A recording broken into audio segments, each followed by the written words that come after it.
Disclosure information. I, the creator of this video, give permission to anyone to use this video for educational purposes. Also, I give you permission to spread the information in this video. And also, you can use this video for non-profit purposes. And I want you to spread the information as well as connect a link to this video to others. Thank you.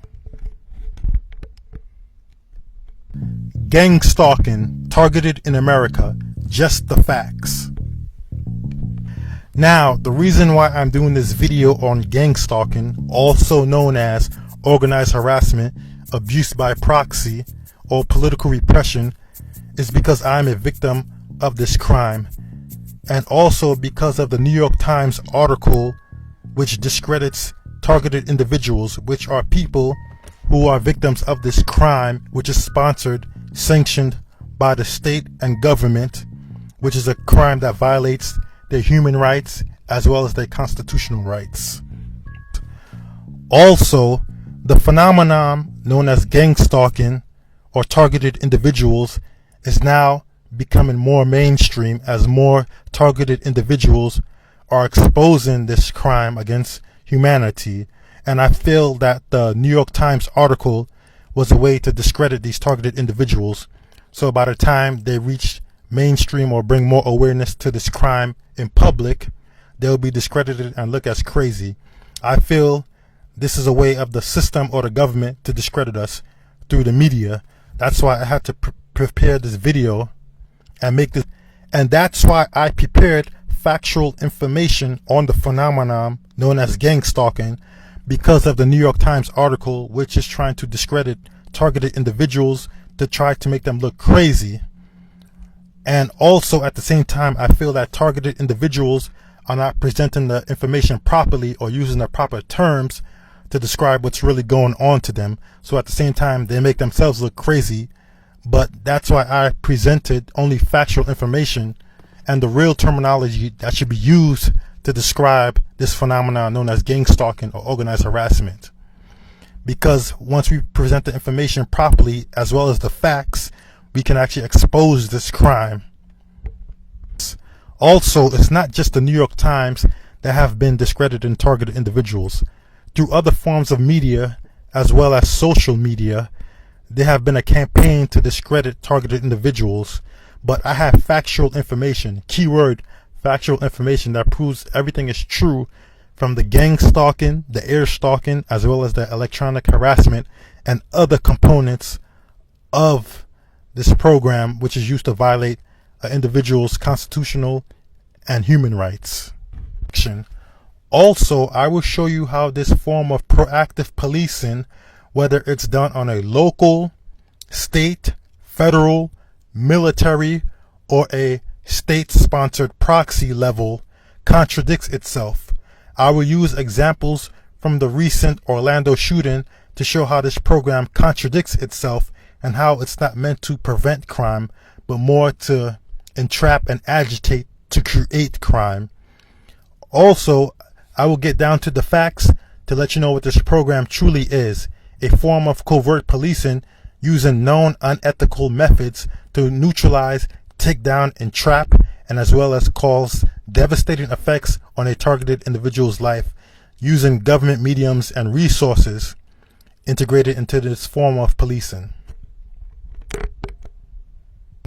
Furthermore, I feel that targeted individuals are bringing more awareness to this topic known as gang stalking and organized harassment. I feel that these recent articles are meant to demoralize us and make us think we're not bringing any awareness. But the fact that they wrote this article means that we are. So I feel that we have to get on board on YouTube and start presenting more facts and trying to rationalize our story by presenting also factual information about the way they're attacking us and also our video evidence. So we are making a difference. So we have to actually go more harder in presenting our evidence and bringing more awareness to this topic. And how could I tell that we're making a difference? Because right now, as I'm making this video, I'm being gang stalked right now. So what does that tell you? Also, as targeted individuals, we have to come up with solutions on a targeted individual level, as well as link up with other targeted individuals, as well as get solutions from our government, whether it be on a state, local, or federal level. But I will explain that deeper in the video later. 10. Definitions and terminologies. The definition of gang stalking, organized harassment, and covert harassment is a systematic form of harassment and control done by a group of people in an organized fashion to unethically use an unethical means to harass and control somebody, to have devastating effects in that person's life. Now, those devastating effects I'll explain deeper later on. Same terminologies that targeted individuals use, such as gang stalking, organized harassment, and covert harassment, those who are perpetrating this attack on us, they don't use these same terminologies to describe the targeted individual or this program of domestic terrorism. These are some of the terminologies that they use, such as human test subject, proactive policing, human experimentation, investigation, military assistant police, and I have the document to prove that. It's from 1984. I will show you that later. Another term they use is research, health codes or health code violations. Another term they use is eugenics program, but that terminology, they don't use that anymore because a long time ago each state in America had its own eugenics program, so they probably use health and mental hygiene as the proper modern term. Also, another term they use is threat assessment or threat assessment teams or psychological warfare, but since it's illegal to conduct psychological warfare on the public, they use psychological operations. And another term they use is behavioral modification, or they use psychotherapy. And another term they use is psychiatric referrals.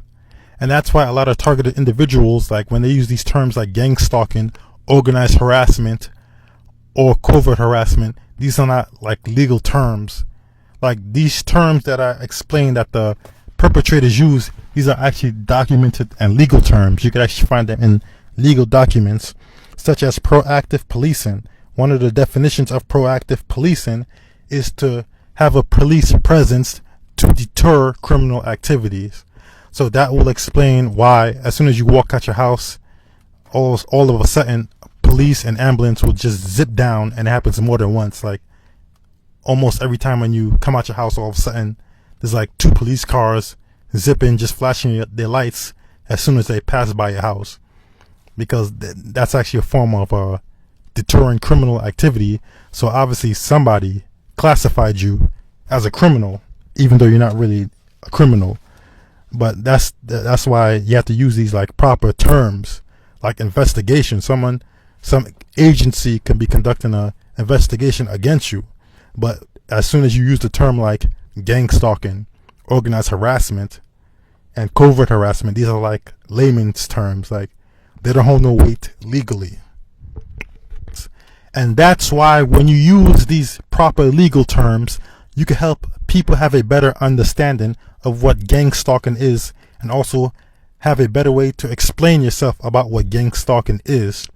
Instead of saying I'm being gang stalked, you could say I'm being harassed and have my rights violated through proactive policing, or through an investigation, or because of health codes, or because of a threat assessment evaluation, or through threat assessment teams.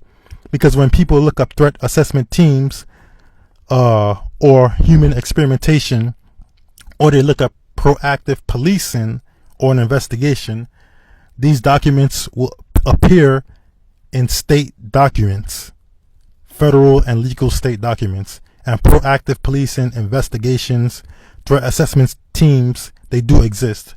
But when you just say gang stalking, it just shows things from a TI perspective, but it shows the government side of.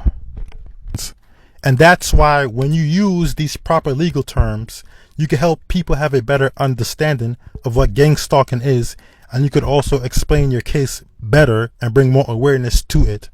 Instead of saying I'm being gang stalked, you could say I'm being harassed and have my human rights as well as constitutional rights being violated under the guise of proactive policing or an investigation or through threat assessment teams.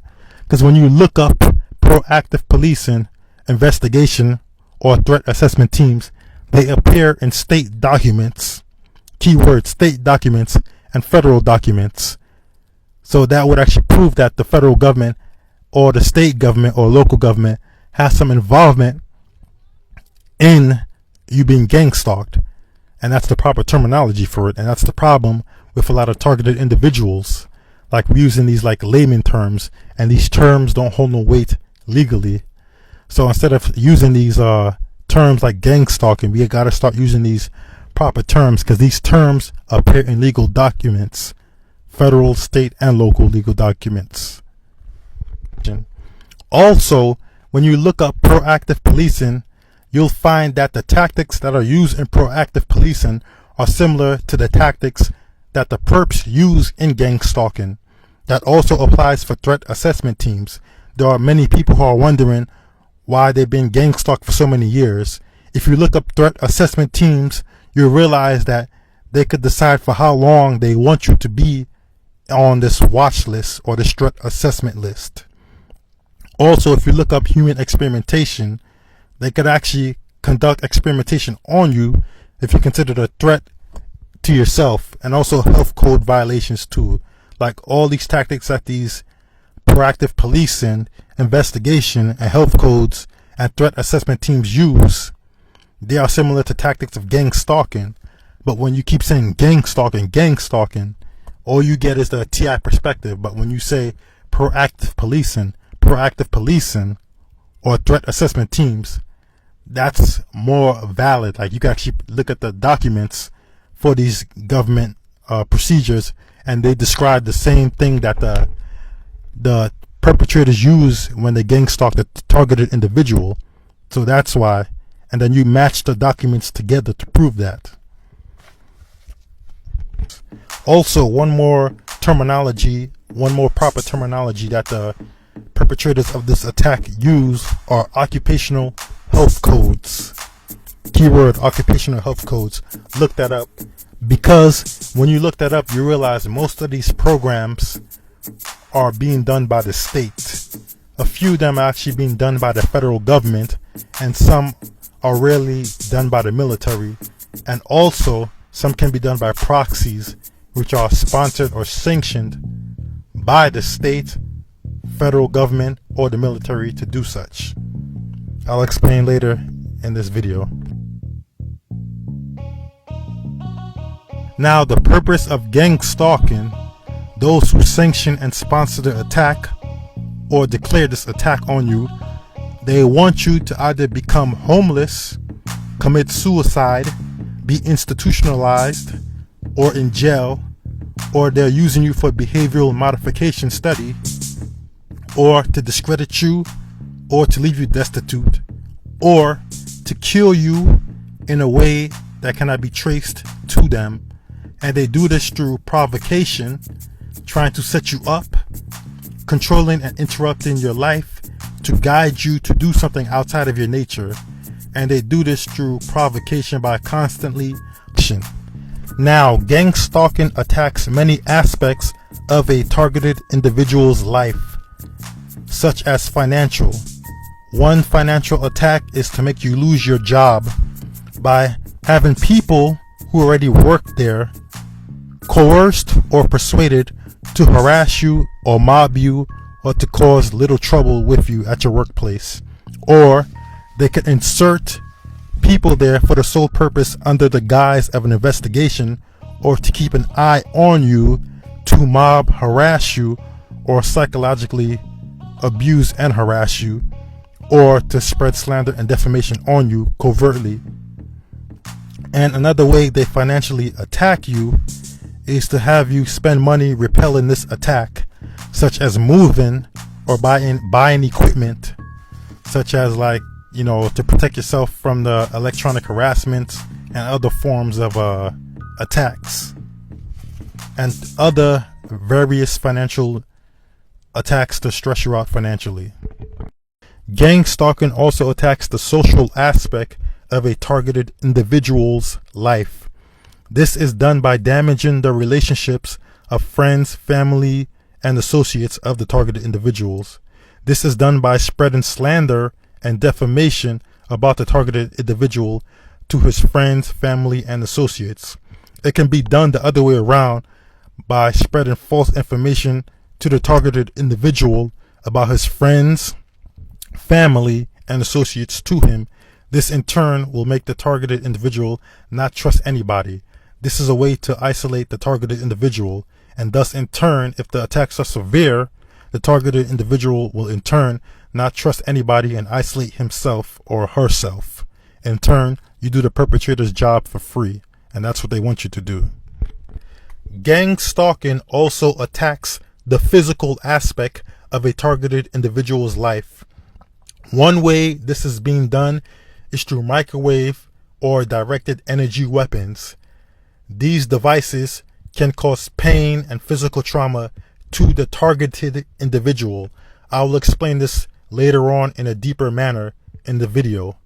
Another way they cause pain and physical trauma to the targeted individual is through covert drugging. This is done by covertly adding drugs or poison to the targeted individual's food, drink, or anything that comes into physical contact with the targeted individual's body. Another way they cause physical trauma to the targeted individual is by creating an artificial stress in the targeted individual's life. A targeted individual already has his natural stress to deal with, but by constantly harassing him and agitating him, they create an artificial stress that causes physical stress, pain, and trauma into the targeted individual's body. So it's like you have your natural stress to deal with, and then also you have this artificial stress that is being induced onto you against your will by these perpetrators by constantly harassing and attacking you. And stress also has a physical effect on the body in the long term. Also, gang stalking affects your psychological, spiritual, and moral aspect of your life. This is done by constant harassment. They constantly follow you everywhere you go. You can go to the store, you can go outside your house, you can go to the park, and they will constantly follow you. And also, the dirty mind games that they do. These dirty mind games are to reduce one's morale and keep one in a constant spirit of fear. Also, it attacks the targeted individual's peace of mind. The targeted individual is constantly wondering, why are they doing this to him or her, or who's doing it, when did it start, and why they're doing it. Also, when the gang stalkers attack you spiritually and morally, they will constantly harass you. This in turn, if you do not understand the deeper meaning of this attack, it will turn you into a cold-hearted person. Do not let their attack turn you into a cold-hearted person. This is to neutralize your natural personality, and you will become a cold-hearted person. So understand that. Do not let their constant ruthlessness and meanness turn you into a cold-hearted person or shut down your natural personality. I repeat that. Now, how do you get into this program? There are many ways you get into this program. One of the many ways is through a threat assessment. So basically, someone made a referral about you, and now this threat assessment team, whether it be state, federal, or city, will conduct an investigation on you, and they will come up with a plan to how to assess and control you if they deem you as a threat. And they could keep you on this list and keep conducting their control plan on you until they deem you no longer a threat. So basically, they could keep you on this list as long as they want. And you can look this up Now, when it comes to this threat assessment team's plan, they don't really explain specifically or get into details about what this plan is. And basically, this plan is the gang stalking program, what the TIs or targeted individuals would refer to as gang stalking. And the thing about it is, when you look this up, the threat assessment team or their plan to control their quote unquote threat, they could actually have certain aspects of this plan be given to certain agencies, whether it be a state agency or a federal agency or a private agency. And that would explain like the community watch programs being involved in it, or it would explain why sometimes it looks like religious groups are involved in it, or some other third-party proxy groups are involved in it. So basically, they could actually give certain aspects of the plan or certain tasks of this plan to control you to other aspects or agencies. And that's why some people actually see military planes involved in it, or some federal agency planes involved in it in the air stalking. So basically, they give that aspect, the aerial surveillance aspect, to that agency and so forth. And also another thing with the threat assessment plan is that they never actually informed you or gave you any consent. And that's why some people think it's human experimentation, but in reality it's just a way of controlling you through a threat assessment or their threat assessment plan.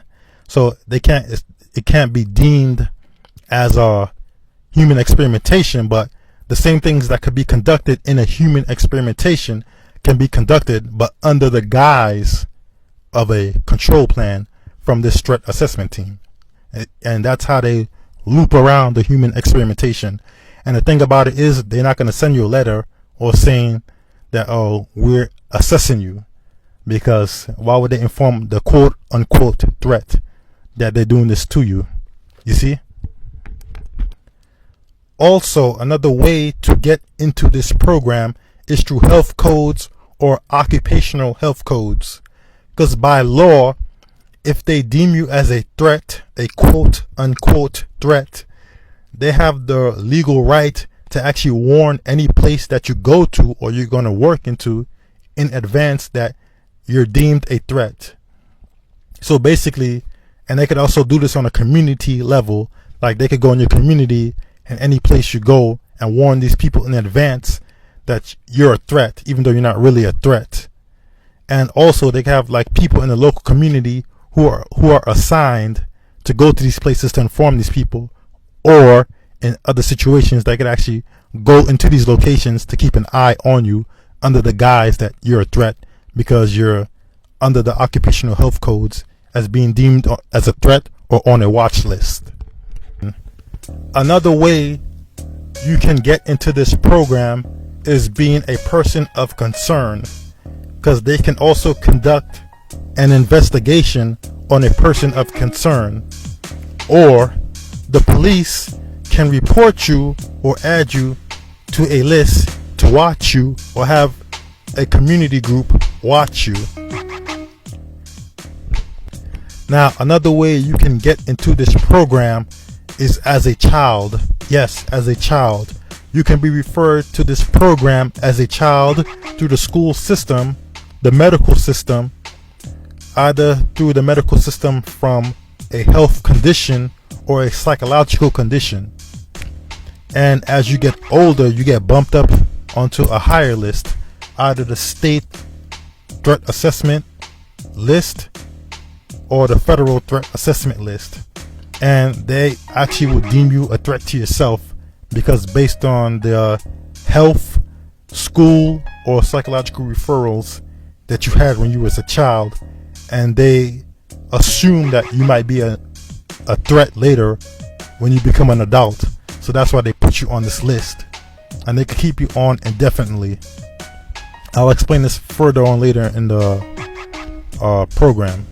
Now, when you put into this program, when you're a child and now you're an adult, you're basically put into a modern day eugenics program, but they don't use that term. The modern term is Department of Health and Mental Hygiene, each state is going to have a different name. Every state has a health and mental hygiene department, and sometimes it's the city on a city level they have that too. And what they could do is either conduct a control plan, but really could be experimentation, but under the guise of this control plan from the threat assessment team. I'll explain that further on later in the video. Now, another way to get onto this program is through a government watch list. Now, if you put on this government watch list by a local authority figure, such as a law enforcement officer or a high-ranking person at your job, you're most likely to get investigated by these federal agencies. And these federal agencies, when they investigate you, they will try to entrap you to get you to do something outside of your nature. And that's where the harassment and the agitation comes from.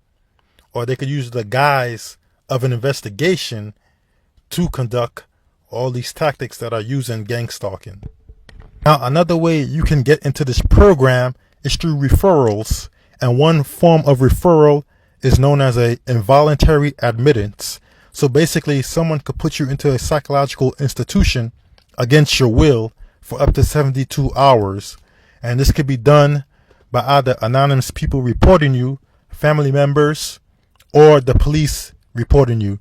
And if the police report you, then it's most likely guaranteed that you're going into that mental institution, because once the police report you, they're like authority figures. That's why. And once you're in this mental institution, they could actually put you on a threat assessment list or a watch list, or report you secretly to these government watch lists against your will. And that's another thing you have to watch out about, because with the gang stalking, one of these perpetrators, when they try to gang stalk you, they harass you and agitate you.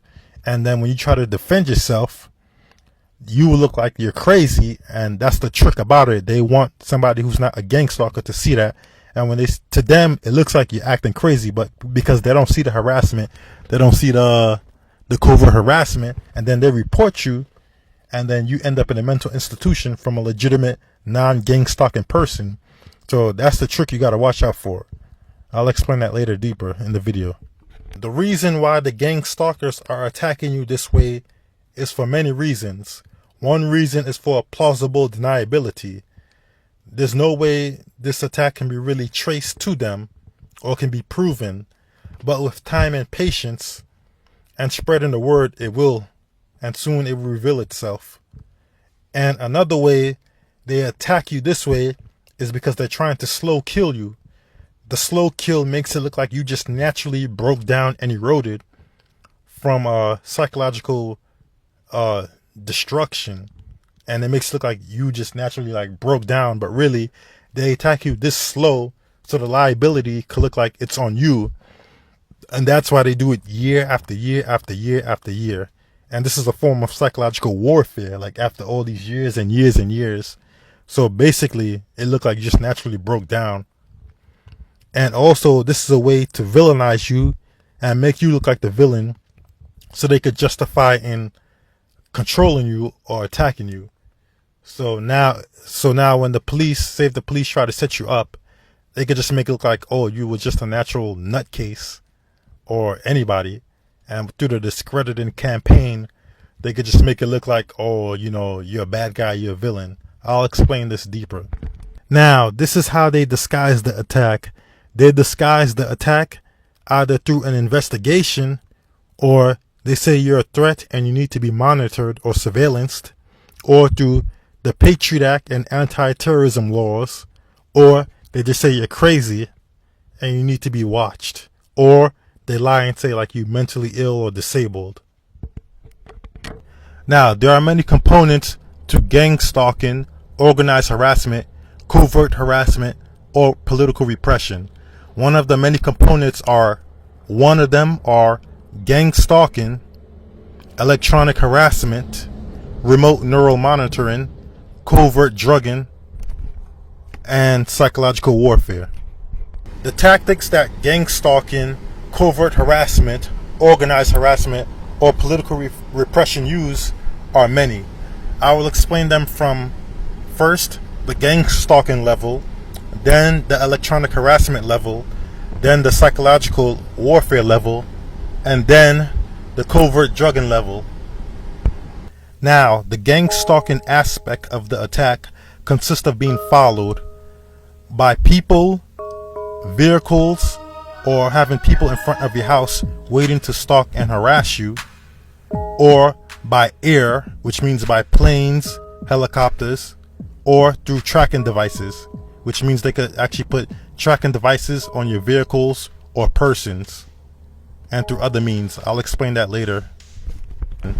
Now, another component to the gang stalking aspect of the attack is the harassment and the slander and defamation. Now, they could harass you with these people who follow you and stalk you by neuro-linguistic programming, which means they use insults or certain words to agitate you and to let you know that they're there, or they can use gestures, make noises, or use psychological harassment and abuse on you. Now, on the gang stalking aspect of the gang stalking, they would follow you by foot, car, in your workplace, or through aerial, by the air. Now, on foot, you would have the perpetrators, which are either low-level perpetrators who are not in the know of the full gang stalking attack. They just basically got paid to just follow you. There are some of those who are in the know, like they know like the reason why they're following you. And these perps, with today's technology, they could actually get a cell phone call. And the cell phone call with today's smartphones could have your picture and your information and how to agitate and harass you. And then what they will do, they'll follow you wherever you go, or they'll be in places where you frequent the most. So they would have these cell phones. They will communicate with each other through cell phones, and also they would either text or talk with each other over the phone. And they might use code words when they're talking over the phone, or they might use hand signals and gestures or sounds to let other perpetrators know you're in the nearby area. And sometimes there could be like 4 or 9 perps in a local area.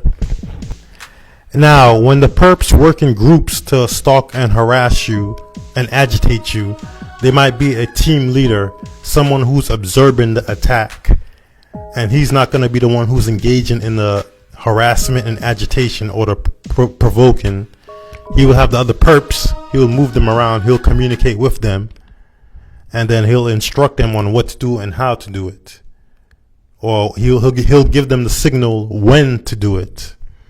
And that's why when you get gang stalked, don't focus on the perpetrator that's in front of you doing it. There's probably a team leader in the distance giving him hand signals or communicating with him through the phone.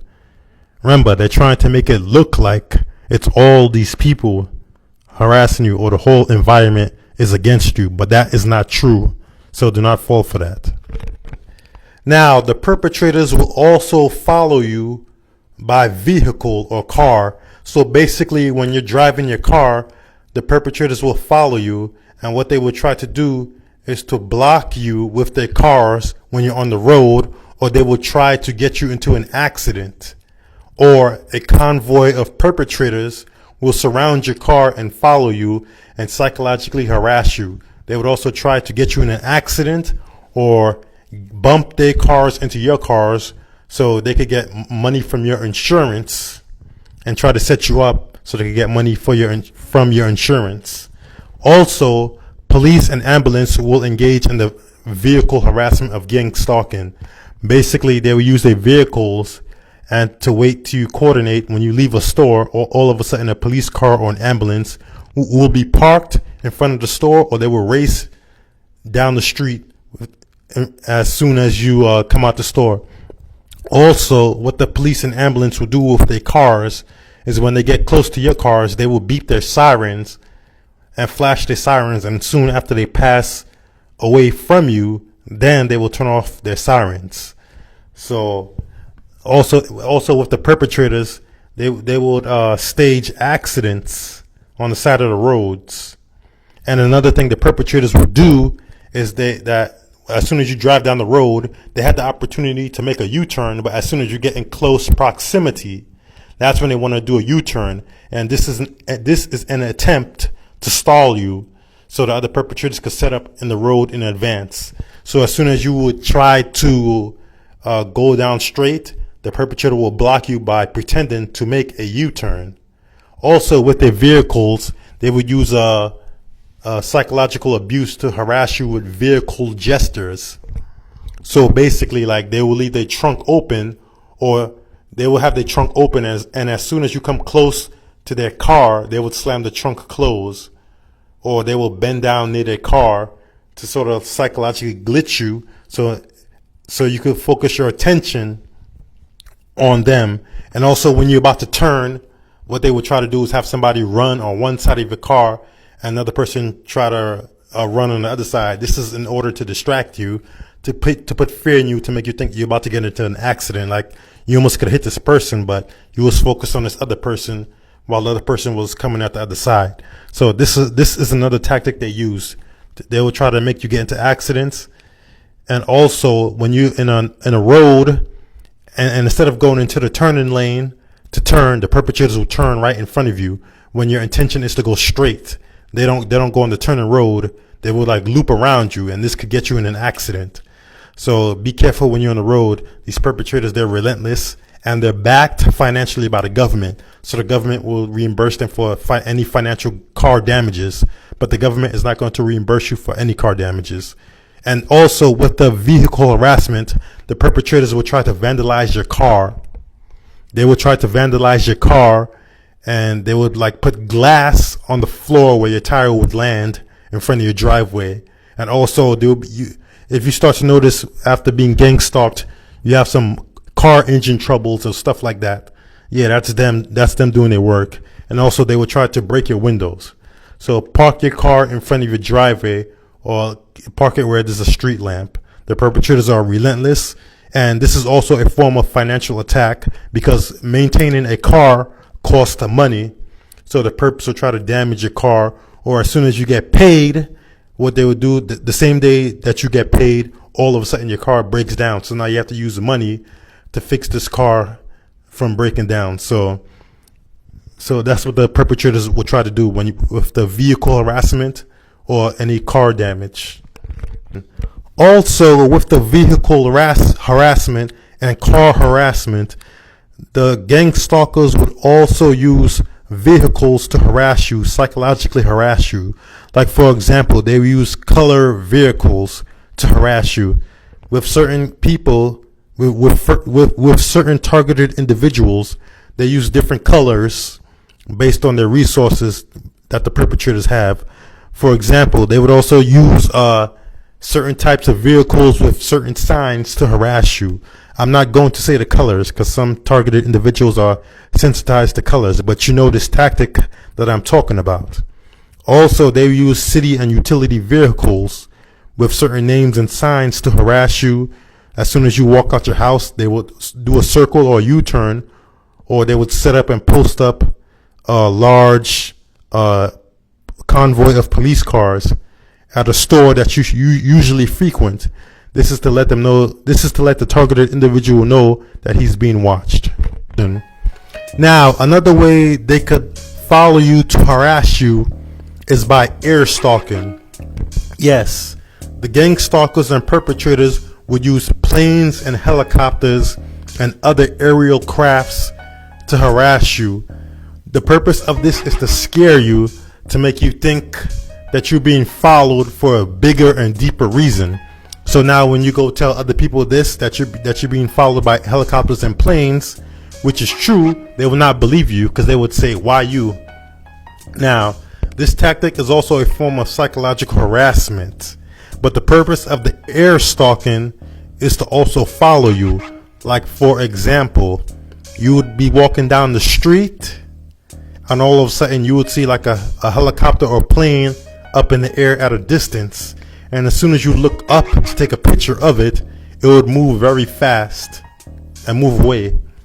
Also, with the air stalking, they could mount directed energy weapons on these helicopters and planes. This is not a joke. You can look up the research. They already have drones and military aircraft, as well as federal agencies with aircraft that have directed energy weapons mounted on them. Also, the police could have LRADs mounted on these helicopters. So that's the reason why you could actually hear voices if they're beaming you with the directed energy weapons. It could sound like it's coming out of the middle of nowhere, but I bet if you look up, you would see this drone or this helicopter move as soon as you spot them. So they also have directed energy weapons mounted on these helicopters, planes, and drones. Also, with the air stalking, they could have radar that could see through your house on these planes and helicopters. And they have the stronger version of the radar, and they could literally spot you inside your house. And my theory on this is that they stain you with either some dye that could only be seen through thermal imaging or infrared imaging, or some form of imaging. And they could actually see you in your house or your building where you specifically are. And the air stalking, another thing they could do with the air stalking is just they could do low level planes circling around your house. This is to harass you. Like as soon as you get out the room of your house, as soon as you get out a certain room in your house, all of a sudden you hear a low level plane pass by. And this happens more than once. This is to psychologically harass you. This plane could see through your house to radar technology and etc. Also, with the air stalking, there are many levels to the air stalking. Like the police, they will use their helicopters. Now, if you see a plane that could stay still, and as soon as you spot it, it starts moving faster, and it's very high to the point where if there's a cloud and it goes through the cloud or above it, that's a federal or military grade plane. And also there were instances in my experience of gang stalking where they would actually use military grade planes. Like the planes would make like these chemtrail lines as they pass by, and they would be really high in the sky. Like when they would pass by a cloud, they wouldn't pass under the cloud, they would pass above the cloud. And they also have the ability to stay still. And when I would go to a store, I would see these two like big military grade, I think they're C-130s or some big F-16 looking plane, but they can leave a trail of smoke in the back as they pass by. And as soon as I go to a store, I'll see two of these planes circling around. Every time I would go to a certain spot that I frequent, I look above the sky and I would see them. So this is also used to intimidate you. And this is from the highest level of government, which is the military. Only military have those planes that could like fly above the clouds and form like those trail lines, those smoke trail lines that you know what I'm talking about. They look like chemtrail lines, but they're not. Those are the lines that the jet planes and the C-130s make. And also, with the air stalking on the federal agency level, you might see a helicopter, because when I was being gang stalked, I don't mean to take this off the topic from the facts, but when I was being gang stalked, I noticed there was a black and gold helicopter. I never seen that before. And as soon as I looked up research on that black and gold helicopter, it belongs to the U.S. Customs and Border Patrol Agency. They have black and gold helicopters. And also, they have these planes and drone technology as well too, because a lot of people, the first thing they're going to do is jump to say FBI and CIA, but there are also other federal agencies that are involved in the air stalking. ATF, DEA, as well as U.S. Customs and Border Patrol. Also, with the air stalking, what the gang stalkers would do is that when you look at your window at a distance, you will see like 4 or 6 planes just floating in the air. And as soon as you look at one, you'd even turn your head. You just move your eyeballs and it starts moving, because these planes or these drones or helicopters, they equip with eye tracking software and infrared and heating imaging. So from basically like from 2 miles away, they could actually see your eyes moving left and right. Now, for a lot of people, they may think that this is UFOs or aliens. For the record, this is not. This is actually government technology. This is government technology, and they have technology so advanced that it'll be hard for you to think that it's actually real. So to some who don't understand the technology, they will think it's magic, because the United States Marine Corps, they have a plane called the Osprey. You can look that up. It could switch from a plane to helicopter, and it could float in midair. So it's basically like a Harrier jet, and the military has something called a Harrier jet where it could vertically take off, and this plane could float in midair. And also, there's a technique that planes do. It's called stalling. It's basically like braking in midair, the same way like your car would brake in midair, but the plane is moving. The plane would move so slow in midair, you would actually think it's staying still. And as soon as you spot it, then it will gain speed. That's called stalling. But a lot of targeted individuals, they see that, and some of them would actually think, oh, it's aliens or UFOs. For the record, it's not. It's just actually government technology and the stalling technique, and it's either a rotary aircraft like a helicopter at a distance, because helicopters can float in the air too at a distance. Now, the tactics that they use on a gang stalking level when they follow and stalk you is they either harass you, they slander you, they provoke you, they agitate you, they isolate you, they present a false perception of reality to you through street theater. I'll explain that deeper in the psychological harassment level. Also, they know where you are. They also drug and poison you. They psychologically abuse you. They use street theater, and they use noise harassment, and they try to influence you. This is done to set you up, arrest you, or get you kicked out, or to leave a certain place. Now, another aspect to the gang stalking attack is the electronic harassment or directed energy weapons. This can be done through microwaves or the electromagnetic spectrum. Another way this can be done is with sonic weapons. And these devices, I will explain in deeper details what they can do. But to sum it up in short terms, they could cause sleep deprivation and fake psychological disorders. Now, one of the tactics that the gang stalkers use on an electronic harassment level is V2K, or synthetic telepathy. Now, these produce artificial sounds, noises, or voices, and this can be done either through microwave radiation, electromagnetic radiation, or sound or sonic devices.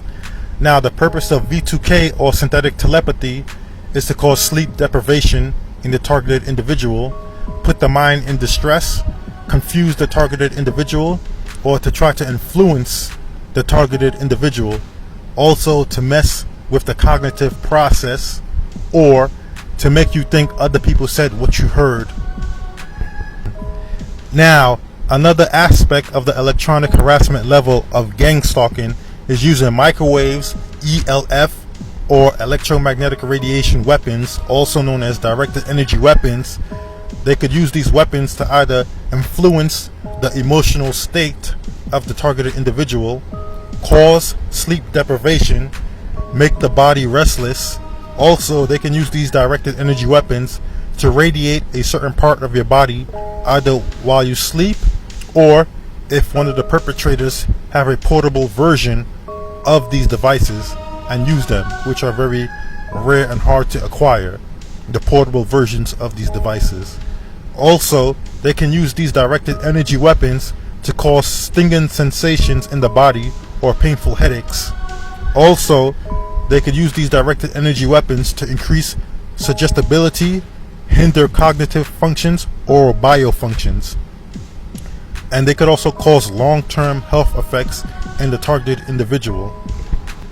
Now, another aspect to the gang stalking attack is remote neural monitoring.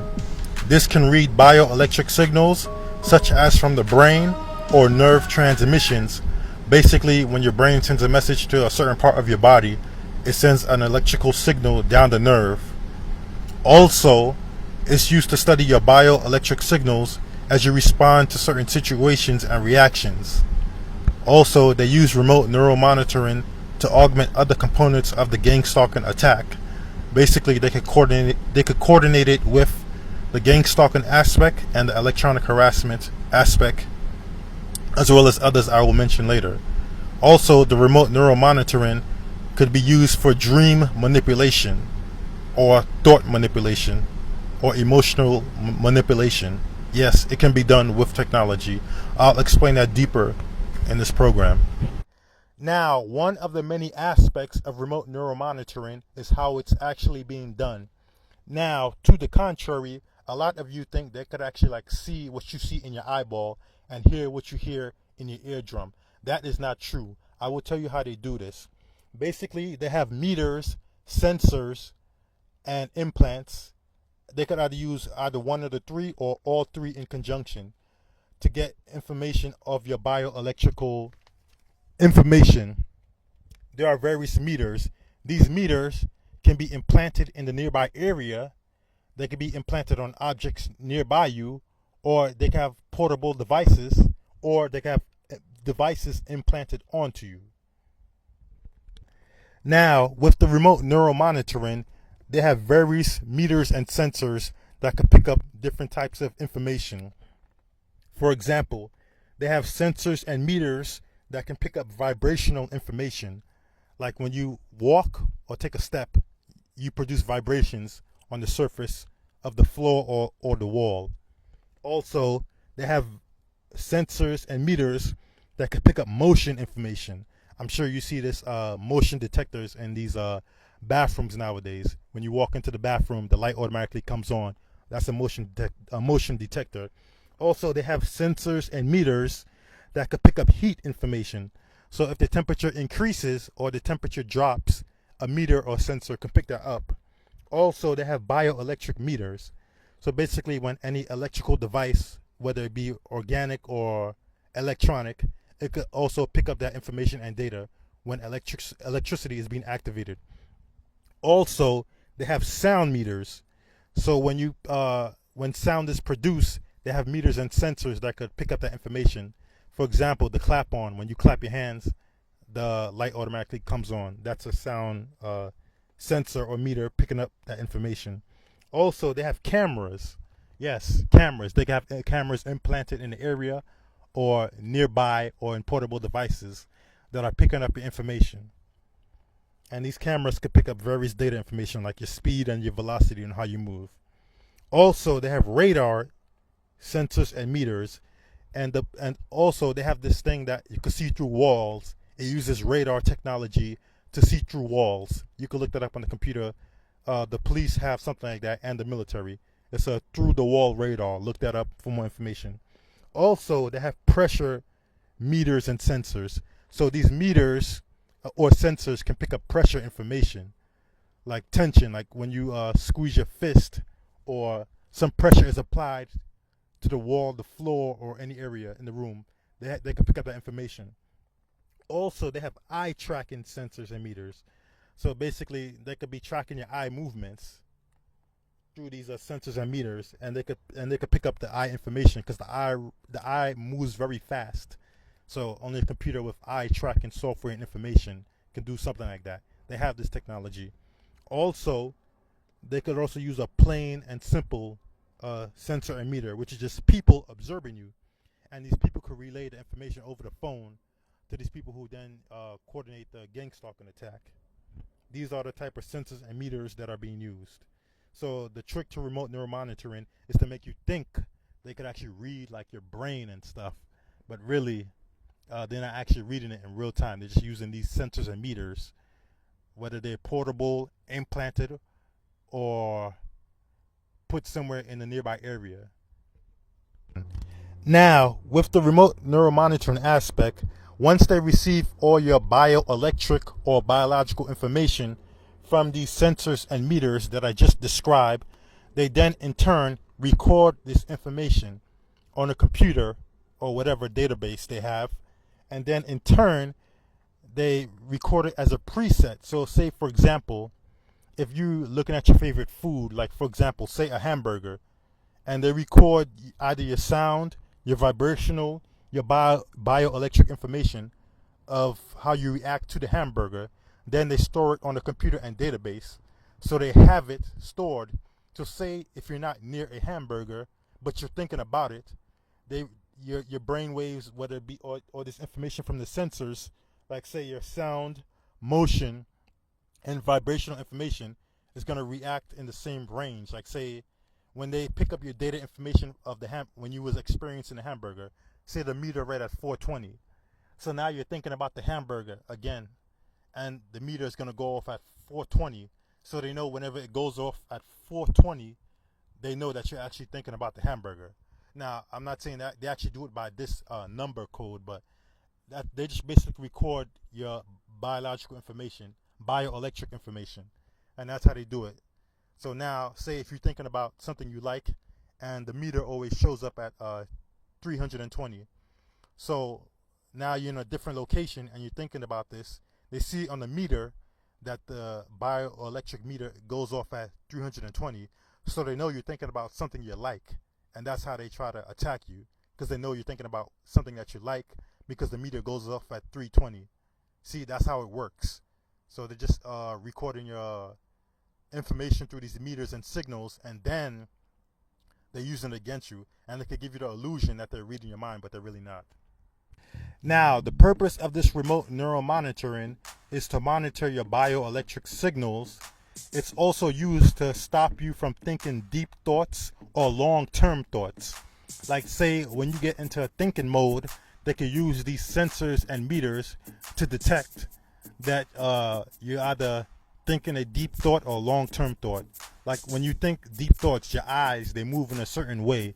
So therefore, the eye tracking meter or the sound meter could pick up on your heart signals, and your heart signal, like when you're calm, your heart beats a certain way, and they could either use these vibrational meters to pick up your heart information, and then in turn they could signal back to the computer or whatever device they use to receive these signals or from their meters or sensors, in turn to relay the message to, hey, either hit them with a noise campaign or the electronic harassment. So as soon as you're about to think a deep thought, all of a sudden a car horn starts beeping outside, exactly when you're about to think a deep thought, or when you're about to go to sleep, and all of a sudden when you're about to go to sleep, there's someone outside of your house make a loud noise just when you're about to close your eyes and doze off, because they have the meters and sensors that are reading your bio information, and in turn it could tell when your heart rate's going down, when your heart rate's going up, and then in turn it augments other aspects of the harassment. Now, another aspect of the remote neural monitoring, another purpose is it can monitor nerve signals in the body, because the nerves in the body produce electrical signals. So basically when you're about to move your leg, all of a sudden they could like do some noise campaign, or they can hit you with the electronic harassment, because your body produces electrical signals. When you move your body, the nerve sends a message to the part of the body or the muscles to move it. So they're also picking up that information, and that's how they could actually know when you're moving around, when to set up or have a car just automatically park in front of your house. All of a sudden when you walk out the door, they also use this radar meter to know when you're inside your house which room you are in and stuff like that. Also, another purpose is to augment and amplify the electronic harassment and psychological warfare. Now, remote neural monitoring is also used to give a targeted individual a sense of lost mental privacy, because they could actually tell when you're about to think deep thoughts and etc. So they would either interrupt that with a noise campaign or electronic harassment to give you a sense of lost mental privacy. To many targeted individuals, this could feel like a form of spiritual warfare, or through other TIs who don't really understand the technology, they will think it's coming from a magical sense or things. But this is technology at the end of the day. Another aspect to the gang stalking attack is covert drugging. Now, covert drugging can slowly weaken you either psychologically, physically, or cognitively, or it could have effects on your emotions. Also, covert drugging can be used to augment effects or other components of the gang stalking attack. Also, the covert drugging can be done through your food, touching, or using pricking devices. So basically, there's some TIs that complain they feel like a sharp prick. I'll explain that later in deeper details. Now, the aspect of the covert drugging level is how they covertly drug you. Now, they could covertly drug you by using chemicals, powders, or pricking devices or they rub it on your clothes or on your skin. This is how they covertly drug you. And they could do this either through your house, your restaurant, or the supermarket. Now, the purpose of covert drugging is to augment the other functions of the gang stalking attack. Also, it could create false sicknesses to make you think that you're actually really being sick, but you're not actually being sick through natural means. It's through an artificial means. And some of these covert druggings can actually give you like a sharp headache on the side of your head, or they can make certain parts of your body go numb, and also hinder psychological states. So all of a sudden you could get angry, or like you feel like you're drunken but you haven't drunk any liquor, and so forth. So these covert druggings could have the effects of artificial illnesses, and also have the same effects that the electronic harassment has. So people could they could poison your drink in the supermarket. This is the trick that they do. Like you'd actually think it's the supermarket that poison you, but what they could do is they study what type of food you buy, and they already go in the perpetrators, and then they could actually poison the food and put it back on the shelf at the supermarket. And then to trick you, they could use street theater to make you think that the supermarket people who work there are in on it, but they're not. Like they'll have a conversation in front of them about you and use some words to sensitize you, and now you think it's the whole supermarket that's in on it, but it's really just the perpetrator who put the food in the shelf because they study what type of food you like. But now on a restaurant level, that's a different story. I don't know about that, because there's been instances where you actually have your plate of food at the supermarket, at the restaurant, and you eat it, and all of a sudden you get this sharp headache or you feel dizzy, and you never used to feel that before when you used to eat that type of food, but now all of a sudden you feel like this headache and pain on the side of your head. So they could also poison your food at the restaurant, but maybe they could bribe a person at the restaurant, on that type of level. Now, also, people could actually bump into you and use these pricking and shooting devices to shoot like the chemicals and drugs, either a powder format or a liquid, onto your skin or on your clothes. And then these could permeate through your clothes and then go through your skin and have various effects and sicknesses. So be careful when someone bumps you or you feel like a sharp prick. But please do not walk around ultra paranoid. Now, with the covert drugging, this is when they covertly drug and poison you through either your food, your drink, or anything that comes in contact with your body. Now, the poison or the drugging can either be a chemical, liquid, powder, or some waxy jelly type component, or aerosol spray.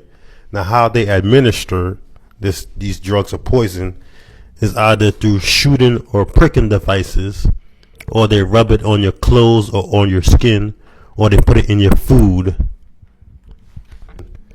Now, when they covertly drug and poison your food, what they do is they study what type of food you like, and by covertly drugging and poisoning your food, this will put fear into you and make you avoid and stop eating the foods that you usually like to eat. So say if you like a can of beans at the supermarket, they would actually put up a can of beans on the shelf that's already been drugged and poisoned. You buy it, you get sick, and then you would actually be scared to eat those beans again. Now, in a restaurant setting, that's a different story because the food is prepared. There's been instances where the chef, the waiter, they would actually give you poor quality food and give you poor waiters who have poor mannerism skills.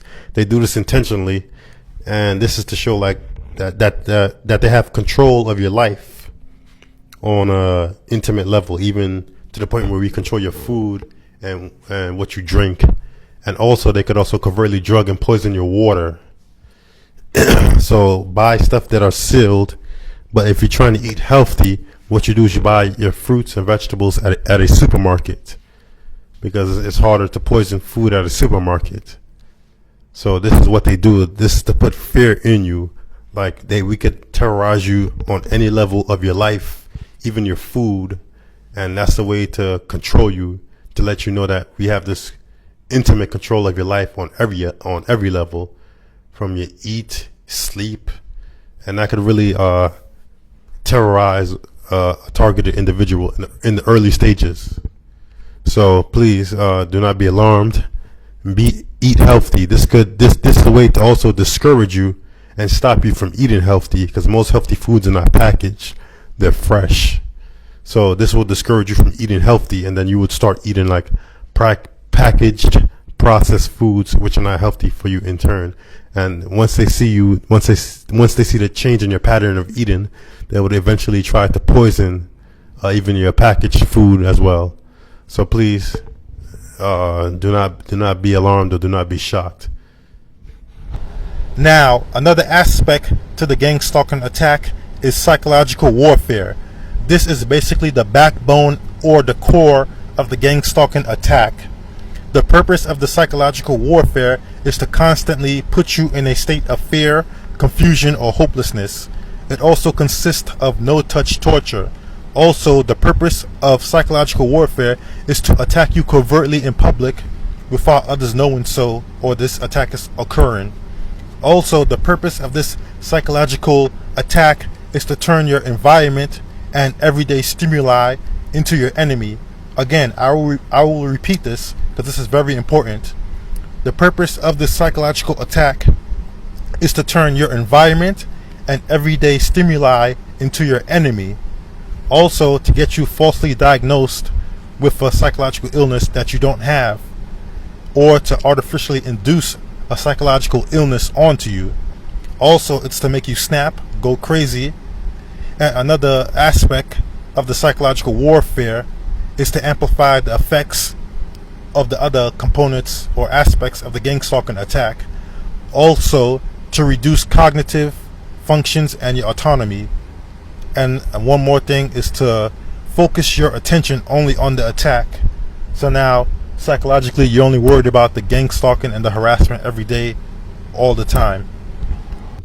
Now, one of the many tactics of the psychological warfare aspect of gang stalking is directed conversation. Now, directed conversation is when the perpetrators of the attack listen to what you say in the privacy of your house, and then when you're outside, all of a sudden, people you never know or seen mention or say things that you said in the privacy of your house. This is to psychologically overwhelm you. This would make you think, how did these people know what I'm saying in the privacy of my house? And they would also mention things that you do in your house. So now this will overwhelm you and make you think, this doesn't make any sense. People I never seen or know are mentioning things that I do in my house, and also mentioning things that I said in the privacy of my house. And this is to also make you feel like you have no privacy. So now when you're in your house, you would actually be scared to be yourself in your house, because you know you're being watched. And when you know that you're being watched, that would psychologically affect you to not act as you normally would in comfortable private settings. And this directed conversation can also be used and augmented with other aspects of gang stalking. So like when you're walking down the street, all of a sudden people you never known or seen mention something about like what you ate for dinner last night, and I could like freak you out in the early stages of gang stalking. But I suggest you look up more information about that gang stalking directed conversation. Now, another tactic of the psychological warfare component of gang stalking is street theater. Street theater is when a group of perpetrators perform a sketch in front of the targeted individual, either in public or the street. This is to give the targeted individual a warped perception of reality, and also to distort the targeted individual's worldview by presenting the targeted individual a false presentation of reality through these sketches. And these groups of perpetrators can consist of either groups of 1, 2, 10, any number, even 100 if necessary. Now, the purpose of street theater is to make the targeted individual isolated from people, real people, and the real reality, because the targeted individual is being presented with a false presentation of reality, and this false presentation of reality is always negative, constantly negative, and in turn the targeted individual will want to isolate himself or give up on life because everything is always constantly negative. But the truth about that is that this is not the real reality. These are just the perpetrators always being present around to present to you that false presentation of reality. That's why they got to track you. They got to know where you are. So therefore, in turn, they could always be ready to set up the street theater, this constant negative presentation of reality. But that's not the real reality. I will show you a trick later on how to combat that. And in turn, once you're always constantly surrounded by negativity, you'd want to give up on life. And now you play into the perpetrator's hand by accepting this false presentation of reality. I repeat, do not accept this false presentation of reality. Do not even try to react to it. Keep calm. This is not really the true reality. These are just the perpetrators presenting you this false negative reality. In the military, this is called psychological warfare or perception management. So basically, your perception is being managed, and it's being managed to present to you a negative presentation of reality. And when one is constantly surrounded by negativity, they would either give up on life, isolate themselves, or give up on themselves. And that's what the perpetrators of gang stalking want you to do. This is a form of psychological warfare. Think about it. Why would someone you never knew or seen just be automatically vulgar or mean to you? Why would someone you never seen or heard before, someone you never seen or saw before, why would they say stuff that you say in the privacy of your house? You never met this person, you never know this person. This is a psychological warfare tactic. This is all to scare you and make you think this is the real world. But the reality is this is not the real world. That's just a false presentation from the perpetrators. They're constantly waiting for you along the route that you walk, or the route that you drive, or the places that you frequently go to set up the street theater. Because at one point in your life, you never, at one point before you noticed the gang stalking, you never used to see, this never used to happen. Now all of a sudden you get this negativity surrounded by you. Again, I'm going to repeat this to you because some of you targeted individuals actually think this is the real reality, but it's not. They're presenting you a false presentation, a false presentation of reality. And they could also use perpetrators, your neighbors, even your family members, or they could use public workers. And one thing about presenting this false presentation of reality is that they actually use like government and city workers as well too. They could also stage false accidents, false events, whether positive or negative, but the positive events that they set up are not to your benefit. These positive events, these false positive events that they set up are to lure you into the psychological leash. I repeat, when they set up these false positive events, it is not to your benefit. It is to make you come closer and bring you into the psychological leash so they can control you more. So this is the street theater is basically their way of playing God in your life. But this is not the real reality. and they want you to accept this false presentation of reality. That's why they gotta constantly track you, just constantly surround you with this false reality. But the reality is that's not the reality. There's a trick you could do to find out that it's street theater. There's a tactic you could do, but I'm gonna explain that later. Also, with street theater, one thing that they do is control the magnitude, the frequency, and the intervals of the street theater. Basically, the frequency is how many times the street theater occurs in a certain time. And then, for example, they might do the street theater 7 times in 1 hour. That's the frequency. Also, the duration is how long they do the street theater. They might do the street theater for an hour, 30 minutes, so forth. And then you got the magnitude, which is how strong or aggressive they do the street theater. Sometimes they might do the street theater just soft, and sometimes they might do the street theater real hard.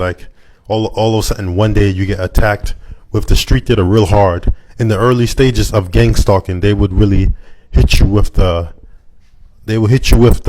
street theater real hard in the early stages. And then sometimes when they see it's not working, they would actually increase the magnitude of the street theater. They would hit you real hard when they don't get the reaction that they desire, or when they want to show that they had some dominance in your life. They would actually increase the magnitude of the gang stalking and the street theater. Also, they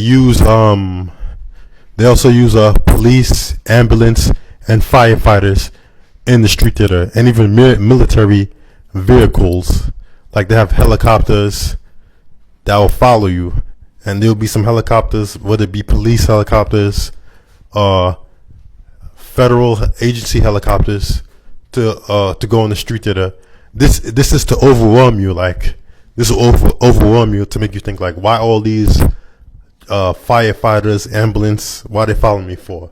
And that would overwhelm you and also make you feel like all these resources and government powers are coming at a little old you.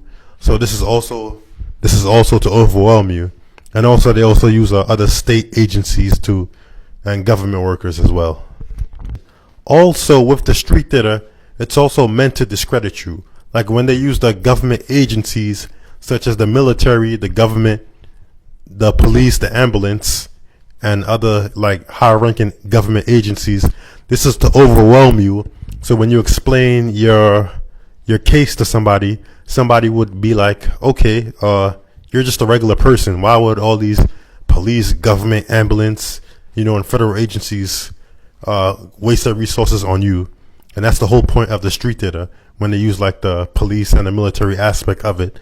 Also, the civilian aspect of the street theater and gang stalking is so when you actually go explain yourself, you're going to look actually like you're a crazy person, even though that's what's actually going on. That's what's actually going on, but it's also meant to discredit you. They want you to go out and tell people about this, because it will make you look crazy. Okay, why you for? Who are you? You're not a politician. You're not a celebrity, and that's the whole point. So it's also make you look crazy when you explain yourself. Now, another aspect to the psychological warfare component of gang stalking is called conditioning. Conditioning is when the perpetrators condition the targeted individual to a certain stimuli. This stimuli is either a gesture, a posture, a word, or a sound. This in turn can be used to agitate, demoralize, or frustrate the targeted individual, whether in public or the privacy of their house. Also, with the conditioning, this could be used to harass the targeted individual. For example, I'm sure many targeted individuals, their perpetrators try to condition them to be sensitized to the coughing sound. I'm sure a lot of TIs can claim this as true. What they would try to do is, first they would cough at you, and at first you wouldn't notice it, and then after a certain amount of time you notice these people only cough when you pass by, or like when you come out of a store, someone will be standing there ready to cough, and then now you're sensitized to it.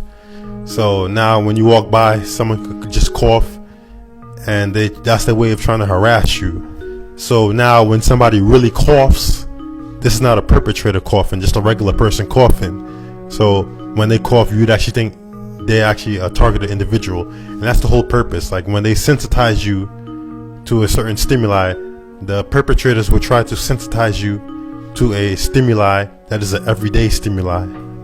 So that in turn, so now you could think your environment is your enemy. The everyday sounds, postures, or words that you hear in your everyday environment, they would try to sensitize you to those words. Thus, in turn, that could actually scare you, make you just want to stay home all day, because now you're gonna think everything is an insult and a harassment against you, which is not true. Also, another form of conditioning is when they try to use colors. Like they would sensitize the TI to various colors. Some would be like, and they do this specifically with the vehicles. Like they would use yellow vehicles or red vehicles. For certain targeted individuals, it's different colors. It depends. And also, they would try to sensitize you to a certain word, and then they could use that word to harass you. So, in turn, with the targeted individual, they can use words, gestures, postures, or sounds to sensitize you, in turn to use that to harass you. Also, they could also do this in the vehicles. Like another form of sensitizing they would do is they would have one headlight on, and as soon as they come close to you, they would turn on the other headlight. So now both headlights start working. First one headlight didn't work. Now as soon as they come close to you, one headlight will start working. And also what they would do is try to have bright the high beam headlights beaming onto your mirror. And here's a trick you could do to stop that. When you tilt your rear view mirror down, or when you tilt your side mirrors down, all of a sudden the car would leave, because now the light from their headlights are not beaming onto you. So that's one tactic to defeat the brightening with the headlights that they do. Now, another thing they can condition you to be sensitized to is objects. Now, they could either use any object, and what they would do is constantly present this object to you and try to say bad things, or present this object to you in scenarios. So say they could sensitize you to anything. I don't want to say the object because I don't want to feel like I'm sensitizing any targeted individual who's listening to this program. So let's just say any object, for example, object X, because I know some TIs are sensitized to certain things, so I don't want to do any unintentional harm. So say they sensitize you to object X, and whenever you walk out your house, you would see somebody holding this object X in their hand. And whenever you walk out your house every day in the morning for the past 3 months, they will have this object X in their hand, and that's to sensitize you. So now, and also when you come out of a store, or when you're about to walk into the store, they have this object X in their hand, and that's to sensitize you. Or they would say, or what they would do is try to double insult you with 2 stimuli. One is a negative verbal stimuli, and then an object stimuli. So they would say they would cough in front of you, and then after one perpetrator coughs in front of you, another perpetrator will come out of a doorway with this object X in their hand. So now you've been harassed 2 times, one with a cough harassment, and then another one with object harassment. And that's what they would do. And also what they do is they use t-shirts. Like they would have a certain t-shirt with a certain phrase on it to harass you with the words on the t-shirt. And another thing with targeted individuals got to understand is that they could actually get these t-shirts custom made. What they would do is, like, say they would combine directed conversation tactics, something that they heard you say in the privacy of your house, and then go to a t-shirt store and put that on a t-shirt. So now when you walk out your house or when you're in the subway, they would stand in front of you with this t-shirt, and you would be like, how come that's something I mentioned inside the privacy of my house? You see, and that's to scare you. But they actually have t-shirt stores, they have printing stores. You could print anything on a t-shirt or anything. Like, they did this tactic to me once. Like, they would print something on a t-shirt that I said privately in my house, and then all of a sudden I would see this person walking with this t-shirt exactly every time I come outside my house. So that's a tactic they use. Don't fall for that tactic.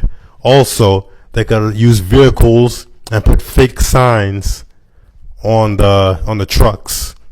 One thing that they do is, like, they could give you symbolic threats with t-shirts or scenarios or vehicles. Like, for example, they would constantly drive they would drive a exterminator truck whenever you walk out your job after you finish leaving work. As soon as you walk out the building, they'll have an exterminator truck circle right in front of you or park next to your car. And this happens for 3 months straight whenever you come out to leave work. So that's their way of saying, we're going to exterminate you, we're going to take you out. Or they could do this with a t-shirt. Like, the t-shirt would have like a word that says like death wish. Like, that's their way of, like, telling you, like, we're going to take you out. But they're not telling you this verbally. It's like a symbolic threat. And also they do this with scenarios. Like, they'll have the police, whenever you walk out the train station or something like that, they would have the police have somebody always handcuffed. And as soon as you come close by, they will turn the person around that they handcuff, so you can see the handcuffs on that person's hands. And that's their way of telling you that we're going to arrest you. Like, and that's another thing they do with the conditioning. They could condition you to scenarios where, like, as soon as when you say, for example, when you're driving down the road, and as soon as you come, there's a police car and another car parked in front of that police car, and as soon as you get close to the range of that police car, the police, that's when they want to come out and act like they're giving that person a ticket. So they condition you to these scenarios. Like, that's a way of saying that's going to happen to you. Also, they can condition you to certain scenarios.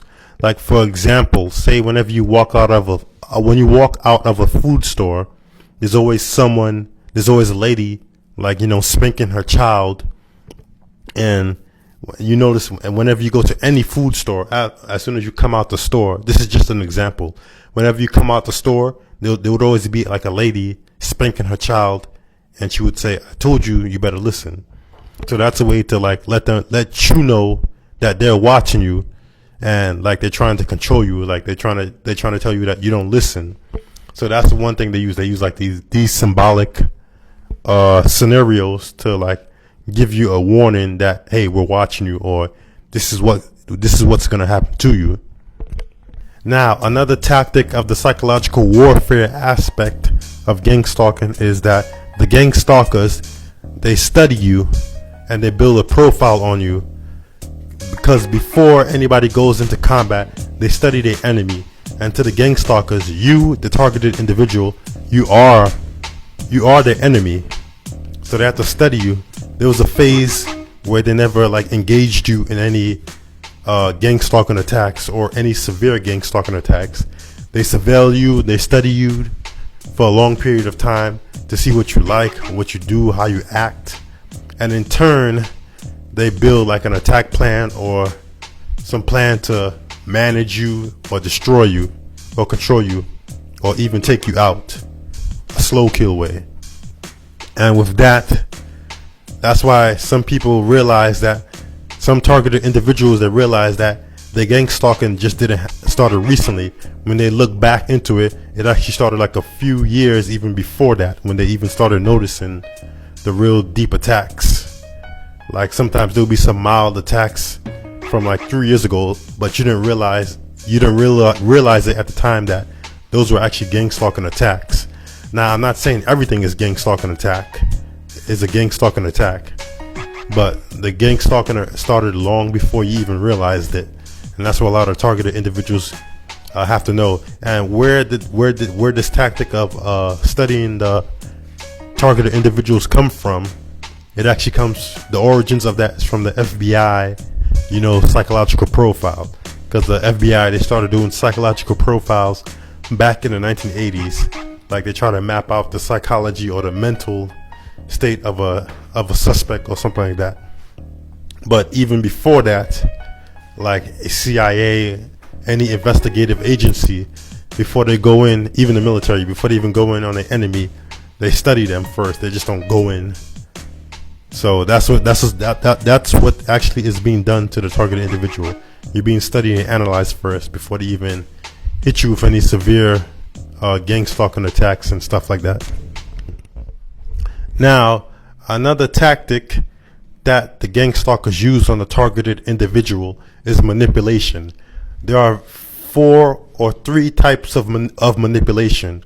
One type of manipulation is fear manipulation. The other type of manipulation is desire manipulation. And another one is called distraction manipulation. And another form of manipulation is called guilt manipulation. Now, with fear manipulation, they use all these components of gang stalking, whether it be the gang stalking, the remote neuromonitoring, the electronic harassment, the covert drugging, or the psychological warfare aspect of gang stalking, to put fear in you. They would use fear they would manipulate you with fear in order to intimidate you and make you scared. Because when they use fear, and they also study what you're scared of, and if they don't know what you're scared of, they will try to make you scared of something that you was never scared to begin with, through the sensitizing and the conditioning, or through the harassment. So they would actually use fear manipulation to intimidate you. And also, another form of manipulation is called desire manipulation. Now, with desire, that means what you like. With desire manipulation, they would only use this when they feel like when the fear manipulation or other forms of manipulation are not working. Like when they feel like they're losing their hold on you, they would use something that you like in order to bring you back into their psychological leash. Like, say if you like, for example, hamburgers and stuff like that. If you like hamburgers, they would like have somebody stand in front of you eating a hamburger, or they would have people talking about a hamburger in front of you so you can listen into the conversation. This form of manipulation, desire manipulation, is used to reel you back in. So when they lose their hold on you, they will try to bring you back in psychologically with desire manipulation. Again, they use desire manipulation to psychologically bring you back into their psychological leash or their field of influence. So say if you're a guy, you like pretty girls, they might actually put like a pretty girl in front of you, but this is to actually like bring you back into the psychological leash.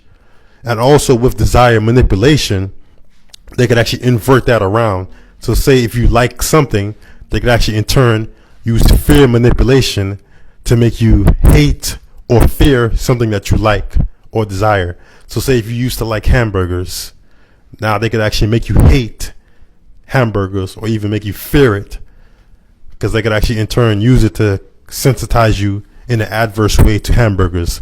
So now you're afraid of hamburgers. And that's what they could also do with, say if you're a guy, they might actually like use a female, put a female right in front of you, and she would like play you or ignore you. This in turn is to discourage you from talking to real females, not perpetrator females. See how that works? And they could also do this for female targeted individuals. Like they could actually make you hate guys or whatever. And in turn, many targeted individuals claim that they could actually use desire manipulation to make you hate the opposite gender in order to turn a targeted individual gay or homosexual. Now, but this is based on behavioral modification. If they're doing that, then they're actually trying to modify your behavior for experimental reasons. So if that's the case, if they're trying to change your behavior pattern by making you hate something, then it's actually like a form of behavior modification or experimentation that's going on against your will. Now, another form of manipulation is called guilt manipulation.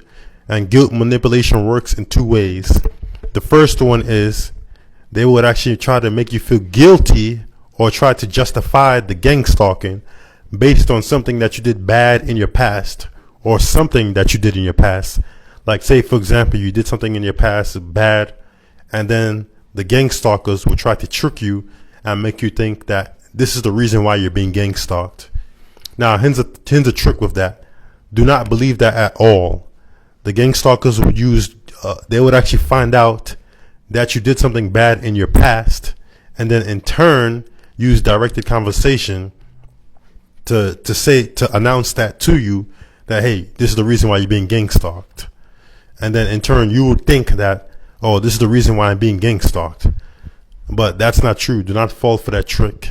Because if you did something bad, there's something called due process, the legal system. So, and why would they have all these planes and helicopters, all that stuff, all these perpetrators, all these electronic harassment, just for something little and simple in your past?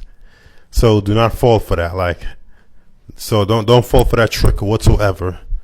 That, oh, because this is the reason why you're being gang stalked. So after year after year after year, you're being gang stalked because of something that you did bad in your past, something little and simple.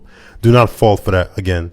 Now, another form of guilt manipulation is when they might try to assume or trick you that you might do something bad in the future, something that you never did, and they will use directed conversation to announce to you that you might do something in the future bad, and this is the reason why we're gang stalking you. First of all, I want you to take time and analyze that. They're gang stalking you because they're tricking you into thinking that you might do something bad in the past, in the future, and that's our reason for gang stalking you. Do not fall for this trick again. Do not fall for this trick. This is a trick. So now, because this is how the whole threat assessment thing works. They trick you into thinking that, hey, we feel that you might be a threat later on in the future, so this is our reason to gang stalk you and do all of this, to come up with a plan to neutralize the threat. But here's the thing about it though. How can you be a threat when you never actually committed a bad act in any shape or form? So just on the assumption that, hey, one day you might be a threat is a reason for us to gang stalk you. That does not make any sense. Again, to all you targeted individuals, do not fall for that trick. Think about it. How is harassing you, agitating you every day, 24/7 a day, how is that preventing a threat? When it actually works the other way around, it would actually make somebody a threat. You see? So now they would actually go around your workplace and everything and tell people, you're a threat, but they're not telling these people that they're covertly agitating you and harassing you. You see that? And then the only thing people see is the behavior. Now, with that, here's the thing about with the threat assessment thing and the guilt manipulation. Now, the gang stalkers, they could actually go in your workplace, and with this threat assessment, legally they could say they could go anywhere where you go in public, the workplace and stuff like that, and say you're a threat. But here's one thing though, they don't tell these people that they're actually covertly harassing you and following you and agitating you for the sole purpose to harass and agitate you and even take you out.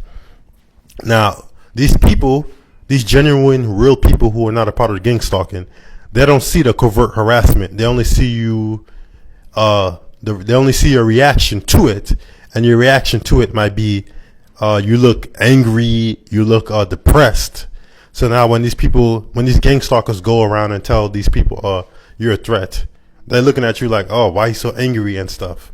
And they would actually believe the gang stalkers But one thing the gang stalkers don't tell them is that we're making him the threat by constantly agitating him, harassing him, covertly poisoning him, and psychologically abusing him or her.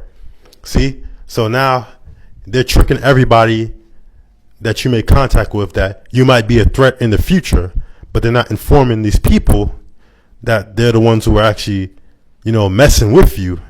And in turn, say if you do react or jump in a bad way, all people see is you reacting to it, but they don't see the harassment, because the harassment is covert, and it's very hard to prove. Now, another form of manipulation is called distraction manipulation. Now, distraction manipulation, the sole purpose for distraction manipulation is to misdirect your energy or your purpose at something else. Like, for instance, the perpetrators might constantly have people ask you stupid questions, and in turn, these stupid questions will agitate you, and in turn, they'll make you angry, but they'll make you angry at the street level perpetrators, which have no value to the higher level of gang stalking. And also with distraction manipulation, it's also meant to have you waste your resources, your time, your energy, your money on small stuff. Like, they'll do these little small petty attacks. Like, for example, they'll throw garbage on the front of your property, or they'll break like your car window. Like, they would actually vandalize your car and your property.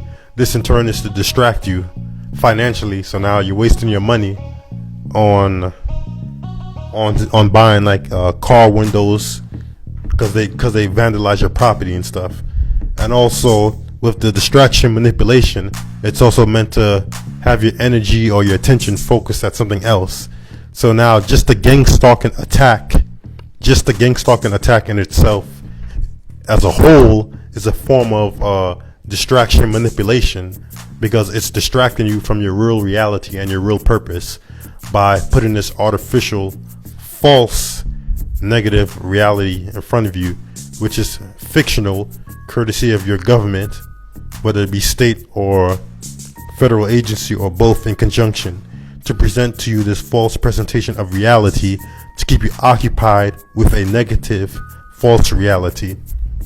Well, when the truth is there's a real reality going on of happiness, love, and prosperity, but you're being occupied and distracted with this fictional reality, which is being orchestrated by some high-level case manager or a control panel gang stalker, as many would refer to as. And the people who are in the field, the perpetrators on the street level, they have no value. And these are the ones who do the street theater, and so they're constantly distracting you with this fake presentation of reality. So that's the distraction manipulation in itself, the whole gang stalking program. Then another psychological tactic that the gang stalkers use is called a force multiplier. Again, I repeat, a force multiplier. This will give you the illusion that more than one person is actually involved in the gang stalking attack. Sometimes you could go to the mall and all of a sudden it would make you think that everybody in the mall is involved in the gang stalking attack. But here's the trick in that.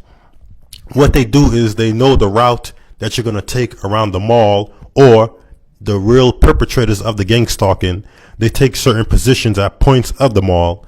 And what they could do is they could actually have genuine, real people that are at the mall to help them participate in the attack.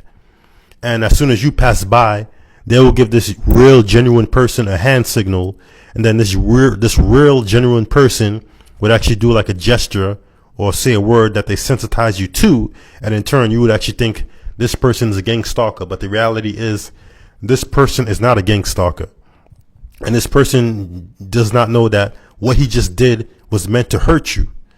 But the real perpetrator, he sees your reaction to it.